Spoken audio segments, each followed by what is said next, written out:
मोर YouTube channel आपन को स्वागत करुच्ची। नमस्कार।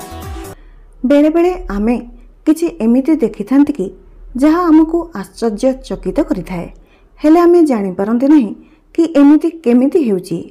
आपण देखिथिबे कि केही जण व्यक्ति जहाँ कहउथांती तांको कथा को किछि लोक माने अक्षर अक्षर रे पालन करिथांती। से व्यक्ति पछे पछे जाइथांती, तांको कथार अनुसरण मध्य करिथांती। किछि लोक एपरिकी एहा देखि कहिथांती कि से तांको जादू कर दैछंती, किंतु से जादू मंत्रर नुहे, बरम लोक को निज इशारा रे नचेबार कला होइथाए।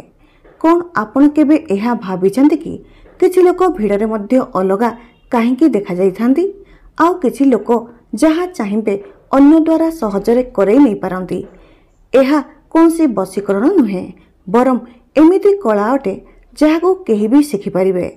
एही भिडियोरु आमे गंभीर भावरे जानिबा कि सही 12टी सिद्धांत विषय जहा आपन को एहा शिखाइबा कि केमिति आमे आम भावना, शब्द और व्यवहार रे लोकन को प्रभावित करि परिबा।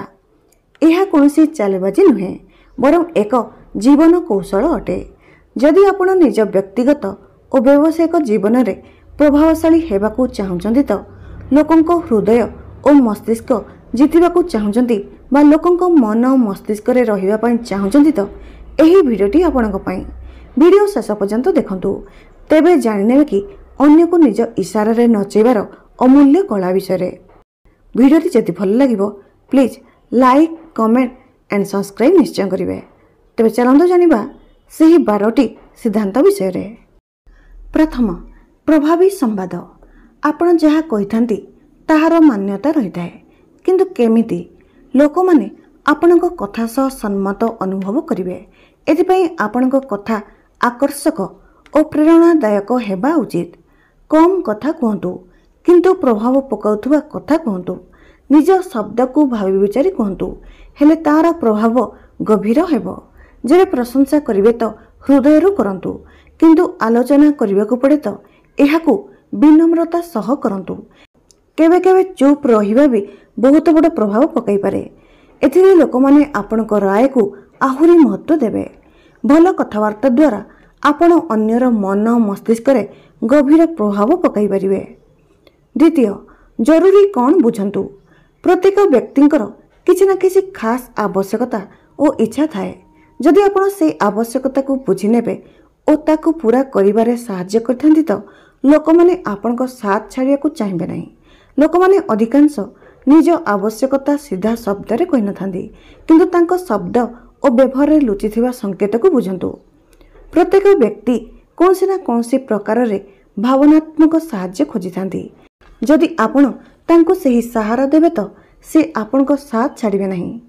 जदि आपण अन्यर प्राथमिकता को बुझी तांको सह मिलामिशा करिवे तो से आपणक प्रति कृतज्ञ रहिबे। जेबे लोक माने अनुभव करथांती कि आपण तांको आवश्यकता को बुझुछंती तो से माने आपणको इशारा रे चलिया पई प्रस्तुत होई जांती। तृतीय, लोकंको निष्पत्ति रे प्रभाव पकाइबा। अन्य को निज इशारा रे नचेबार अर्थ तांको निष्पत्ति को एहीपरि प्रभावित करिबा से एहाकू निज इच्छा बुझिबे। एही कला रे मास्टर हेबा पई आपणको धीरे धीरे प्रभाव पकाइबाकू हेबो। हेले लोक माने आपणको कथा को निज निर्णय मानिबाकू लागिबे। निज विचार को सामना रे रखंतु, किंतु एमिति रखंतु कि सामना लोक को लागिबो कि एहा तांको आइडिया थिला। लोकन को उचित दिग को नै जिबा पई तांकर छोट छोट उत्साह को बढ़ांतु। आलोचना बदल रे सुधारिबा पई प्रेरित करंतु। आपणको प्रभाव सेतुरे जाई सबुठारु गभीर हेबो जेबे लोक माने अनुभव करिवे कि से निजे एही निर्णय नैछंती। चतुर्थ, नेबा देबार संतुलन जारी रखंतु। लोक माने सेठारे रहिबाकू पसंद करथांती जेउठी तांकू किछि भी लाभ मिलिथाए। जदि आपण तांकू निज साथी रे रखिबाकू चाहुचंती तो एहा देखांतु कि आपणको साथ तांको पई भी लाभदायक। जदि आपणको पाखरे कोनोसी सुযোଗ अछि जेउथिरे अन्य को लाभ होई परिबे तो तांकू जणांतु। दरकार समय रे करा जायथिबा छोट सहाय्य भी आपणको प्रति तांको दृष्टिकोण बदलाई परिबो। जदि लोक माने भरोसा करिवे तो से माने सब बेले आपणको निकटवर्ती रहिबे। जेबे आपणको संपर्क परस्पर लाभ उपरे आधारित होइथाय तो ଲୋକମାନେ ଆପଣଙ୍କ ସହ ଯୋଡ଼ି ରହିବାକୁ ଚାହିଁଥାନ୍ତି। ନିଜକୁ ଶାନ୍ତ ଓ ସନ୍ତୁଳନ ରଖନ୍ତୁ। ଅନ୍ୟକୁ ନିଜ ଇସାରାରେ ଚଲେଇବା ପାଇଁ ସର୍ବପ୍ରଥମେ ଆପଣଙ୍କୁ ନିଜ ଭାବନା ଉପରେ ନିୟନ୍ତ୍ରଣ ରଖିବାକୁ ହେବ। ଯଦି ଆପଣ ପ୍ରତ୍ୟେକ ସ୍ଥିତିରେ ଶାନ୍ତ ଓ ସ୍ଥିର ରହିଥାନ୍ତି ତ ଲୋକମାନେ ଆପଣଙ୍କ ଆଡ଼କୁ ଟାଣି ହେବେ। ଅନ୍ୟର ଭାବନାକୁ ବୁଝନ୍ତୁ। ତାଙ୍କ ବ୍ୟବହାର ପଛରେ ଥିବା ଭାବନାର ଅନୁମାନ ଲଗାନ୍ତୁ। ନିଜ କ୍ରୋଧ ଓ ନିରାଶାକୁ କାବୁରେ ରଖନ୍ତୁ। କଠିନ ପରିସ୍ଥିତିରେ ବି ଶାନ୍ତ ରୁହନ୍ତୁ। ପ୍ରତ୍ୟେକ ସ୍ଥିତିକୁ ସୁଯୋଗ ମାନନ୍ତୁ। ନକାରାତ୍ମକ ଘଟଣାରେ ବି କିଛି ସକାରାତ୍ମକ ଖୋଜିବାର ଅଭ୍ୟାସ ରଖନ୍ତୁ। ଯେବେ ଆପଣ ନିଜକୁ ସମ୍ଭାଳି ନେଇଥାନ୍ତି ତ ଆପଣ ଅନ୍ୟକୁ ମଧ୍ୟ ଭଲ ଭାବରେ ସମ୍ଭାଳି ପାରିବେ। ଷଷ୍ଠ, କୃତଜ୍ଞତା ଓ ବିନମ୍ରତାର ପ୍ରଦର୍ଶନ। ଲୋକଙ୍କୁ ନିଜ ସାଥିରେ ରଖିବା ପାଇଁ ତାଙ୍କୁ ଏହା ଅନୁଭବ କରାଇବା ଜରୁରୀ କି ଆପଣ ତାଙ୍କ ଯୋଗଦାନ ପାଇଁ ଯତ୍ନଶୀଳ। ବିନମ୍ରତା ଓ କୃତଜ୍ଞତାରେ ଆପଣ ତାଙ୍କ ମନରେ ନିଜ ଜାଗା କରିପାରିବେ। ଲୋକଙ୍କୁ ଛୋଟ ଛୋଟ ଜିନିଷ ପାଇଁ ମଧ୍ୟ ଧନ୍ୟବାଦ ଦିଅନ୍ତୁ। ଅନ୍ୟର ଚେଷ୍ଟାକୁ ସାର୍ବଜନିକ ରୂପରେ ପ୍ରଶଂସା କରନ୍ତୁ। ନିଜ ଭୁଲକୁ ସ୍ୱୀକାର କରନ୍ତୁ ଓ ସେଥିରୁ ଶିଖନ୍ତୁ। ବିନମ୍ରତା ଓ କୃତଜ୍ଞତା ଆପଣଙ୍କୁ ନା କେବଳ ଏକ ଭଲ ମଣିଷ କରିଥାଏ ବରଂ ଅନ୍ୟକୁ ଆପଣଙ୍କ ପ୍ରତି ବିଶ୍ୱାସୀ କରିଥାଏ। ବିନମ୍ରତା ସେହି ଗୁଣ ଅଟେ ଯେ ବଡ଼ରୁ ବଡ଼ ଲୋକଙ୍କୁ ଆପଣଙ୍କ ଆଡ଼କୁ ଆକର୍ଷିତ କରିପାରେ। ଯିଏ ବିନମ୍ର ମଣିଷ ହୋଇଥାନ୍ତି ସେ ଅନ୍ୟ ଉପରେ ଗଭୀର ପ୍ରଭାବ ପକାଇଥାନ୍ତି। ଯେବେ କେହି ଆପଣଙ୍କ ପାଇଁ କିଛି କରିଥାଏ ତ ତାଙ୍କୁ ଧନ୍ୟବାଦ ଦେବାକୁ ଭୁଲନ୍ତୁ ନାହିଁ। ଏହା ଛୋଟ କଥା ହୋଇପାରେ କିନ୍ତୁ ପ୍ରଭାବ ଅଧିକ ପକାଇଥାଏ। ସପ୍ତମ, ରହସ୍ୟମୟ ହୁଅନ୍ତୁ। ଅନ୍ୟକୁ ନିଜ ଇସାରାରେ ଚଲେଇବା ପାଇଁ ଜରୁରୀ ହୋଇଥାଏ କି ଆପଣ ନିଜ ପ୍ରତ୍ୟେକ ଷ୍ଟେପ୍ରେ ଆଗକୁ କ'ଣ କରିବେ ତାହା କାହାକୁ କୁହନ୍ତୁ ନାହିଁ। କିଛି ରହସ୍ୟମୟୀ ହେବା ଲୋକଙ୍କୁ ଆପଣଙ୍କ ଆଡ଼କୁ ଟାଣିଥାଏ ଓ ତାଙ୍କ ଉତ୍ସାହକୁ ବଢ଼ାଇଥାଏ ମଧ୍ୟ। ନିଜ ଜୀବନର କିଛି ଅଂଶକୁ ବ୍ୟକ୍ତିଗତ ରଖନ୍ତୁ। ଉଚିତ ସମୟରେ ହିଁ ନିଜ କଥା କୁହନ୍ତୁ। ଅନ୍ୟମାନଙ୍କୁ ଅନୁମାନ ଲଗାଇବାର ସୁଯୋଗ ଦିଅନ୍ତୁ। ଯେବେ ଆପଣ ରହସ୍ୟ କରି ରଖିଥାନ୍ତି ତ ଲୋକମାନେ ଆପଣଙ୍କ ବିଷୟରେ ଆହୁରି ଜାଣିବାକୁ ଚେଷ୍ଟା କରିଥାନ୍ତି। ଅଷ୍ଟମ, ଆତ୍ମବିଶ୍ୱାସ। ଆତ୍ମବିଶ୍ୱାସ ଆପଣଙ୍କର ସବୁଠାରୁ ବଡ଼ ପୁଞ୍ଜି ଅଟେ। ଲୋକମାନେ ତାଙ୍କ ଉପରେ ବିଶ୍ୱାସ କରିଥାନ୍ତି ଯିଏ ନିଜ ଉପରେ ବିଶ୍ୱାସ ରଖିଥାନ୍ତି। ଆତ୍ମବିଶ୍ୱାସ ବିନା ଆପଣ କାହାର ଧ୍ୟାନ ଆକର୍ଷିତ କରିପାରିବେ ନାହିଁ। ନିଜ ଛୋଟ ଛୋଟ ଲକ୍ଷ୍ୟକୁ ପୂରା କରନ୍ତୁ। ନିଜ ଭିତରର ଦୁର୍ବଳତାକୁ ସ୍ୱୀକାର କରନ୍ତୁ ଓ ତାହାକୁ ସୁଧାରନ୍ତୁ। ସିଧା ଠିଆ ହୁଅନ୍ତୁ। ଆଖିରେ ଆତ୍ମବିଶ୍ୱାସ ଭରା ଛବି ରଖନ୍ତୁ ଓ କହିବା ସମୟରେ ସ୍ପଷ୍ଟତା ରଖନ୍ତୁ। ଦେଖିବେ ଲୋକମାନେ ତୁରନ୍ତ ଆପଣଙ୍କ ପ୍ରତି ଆକର୍ଷିତ ହେବେ। ନବମ, ଶୁଣିବାର କଳା। ଲୋକଙ୍କୁ ନିଜ ଇସାରାରେ ଚଲେଇବା ସେତେବେଳେ ସହଜ ହୋଇଥାଏ ଯେବେ ଆପଣ ତାଙ୍କ କଥାକୁ ଧ୍ୟାନ ଦେଇ ଶୁଣିଥାନ୍ତି। ଯେବେ ସେମାନେ ଅନୁଭବ କରିଥାନ୍ତି କି ଆପଣ ତାଙ୍କ ଭାବନାକୁ ବୁଝୁଛନ୍ତି ସେମାନେ ସ୍ୱାଭାବିକ ରୂପରେ ଆପଣଙ୍କ ସହ ଯୋଡ଼ି ହୋଇଥାନ୍ତି। କଥାବାର୍ତ୍ତା ହେବା ସମୟରେ ଅନ୍ୟ କ୍ରିୟାଠାରୁ ଦୂରେଇ ରୁହନ୍ତୁ। ଆଖିରେ ଆଖି ମିଶାଇ କଥା ହୁଅନ୍ତୁ ଓ ତାଙ୍କ ଭାବନାକୁ ବୁଝନ୍ତୁ। ଅନ୍ୟର କଥାକୁ କାଟିବାରୁ ବଞ୍ଚନ୍ତୁ ଓ ତାଙ୍କ କଥା ସରିବା ପରେ ଯାଇ ପ୍ରତିକ୍ରିୟା ଦିଅନ୍ତୁ। ଦଶମ, ପ୍ରଶଂସା କରିବା। ପ୍ରଶଂସା ମଣିଷର ଆତ୍ମବିଶ୍ୱାସକୁ ବଢ଼ାଇଥାଏ କିନ୍ତୁ ଏହାର ପ୍ରଭାବ ସେତେବେଳେ ସବୁଠାରୁ ଅଧିକ ହୋଇଥାଏ ଯେବେ ଏହା ଉଚିତ ସମୟରେ ଓ ସଚ୍ଚୋଟତାରେ କରାଯାଇଥାଏ।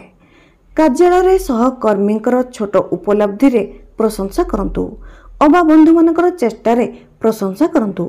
ଏହି ଅଭ୍ୟାସ ଲୋକଙ୍କୁ ଆପଣଙ୍କ ପ୍ରତି ଆକର୍ଷିତ କରିଥାଏ। 11, ନିଜ ଭାବନା ଉପରେ ନିୟନ୍ତ୍ରଣ ରଖନ୍ତୁ। ଅନ୍ୟକୁ ନିୟନ୍ତ୍ରିତ କରିବା ପୂର୍ବରୁ ନିଜ ଭାବନା ଉପରେ ନିୟନ୍ତ୍ରଣ ପାଇବା ଜରୁରୀ ହୋଇଥାଏ। ଏକ ସ୍ଥିର ଓ ଶାନ୍ତ ବ୍ୟବହାର ଆପଣଙ୍କୁ ଅନ୍ୟ ଉପରେ ପ୍ରଭୁତ୍ୱ ସ୍ଥାପିତ କରିବାରେ ସାହାଯ୍ୟ କରିଥାଏ। କ୍ରୋଧ ଅବା ଉତ୍ସାହରେ ବି ଶାନ୍ତ ମସ୍ତିଷ୍କରେ ଭାବନ୍ତୁ ଓ ପ୍ରତିକ୍ରିୟା ଦେବା ପୂର୍ବରୁ ରୁହନ୍ତୁ। 12, ଆଶ୍ଚର୍ଯ୍ୟଜନିତ ବ୍ୟକ୍ତିତ୍ୱ। ଆପଣଙ୍କ ପ୍ରଥମ ଛବି ହିଁ ସବୁଠାରୁ ବଡ଼ ଛାପ ଛାଡ଼ିଥାଏ। ଚମତ୍କାରୀ ବ୍ୟକ୍ତି ସେ ହୋଇଥାନ୍ତି ଯାହାଙ୍କ ଉପସ୍ଥିତିରେ ଲୋକମାନେ ଭଲ ଅନୁଭବ କରିଥାନ୍ତି। ଏହା କେବଳ କପଡ଼ା ବା ଚେହେରାର ମାମଲା ନୁହେଁ। ଚମତ୍କାର ଆପଣଙ୍କ ଆତ୍ମବିଶ୍ୱାସ, ଶାରୀରିକ ଭାଷା ଓ କଥାବାର୍ତ୍ତା ହେବାର ଶୈଳୀରେ ଝଲସିଥାଏ। ଚାଲିବା ସମୟରେ ପିଠି ସିଧା ରଖନ୍ତୁ ଓ କଥାବାର୍ତ୍ତା କରିବା ସମୟରେ ସ୍ମିତ ହାସ୍ୟ ଦେଇ ଓ ଆଖିରେ ଆଖି ମିଶାଇ ଦେଖନ୍ତୁ। ଲୋକଙ୍କ ନାମ ମନେ ରଖନ୍ତୁ। କାହାକୁ ନାମ ଧରି ଡାକିଲେ ସେ ନିଜକୁ ଖାସ୍ ଅନୁଭବ କରିଥାନ୍ତି। ଚମତ୍କାର ଆପଣଙ୍କୁ ଭିଡ଼ରେ ସବୁଠାରୁ ଅଲଗା କରିଥାଏ ଓ ଲୋକମାନେ ଆପଣଙ୍କ ଆଡ଼କୁ ଆକର୍ଷିତ ହୋଇ टाणी आसी। मन रखु आपण शब्द ठारू अधिक आपण शारीरिक गठन कही थाए। आत्मविश्वासी सकारात्मक शारीरिक भाषा रे लोक मैंने आपण कथा को गंभीरतार नहीं था। सबुबले आखिरी आखि मिसाई कथा हुंतु, स्मित हासर उपयोग करंतु और खोला हाथ रे कथबार्ता हुंतु। अन्य को निज इशारे नचेबार अर्थ केवल शक्तिर खेल नुहे, यह एक संतुलन अटे।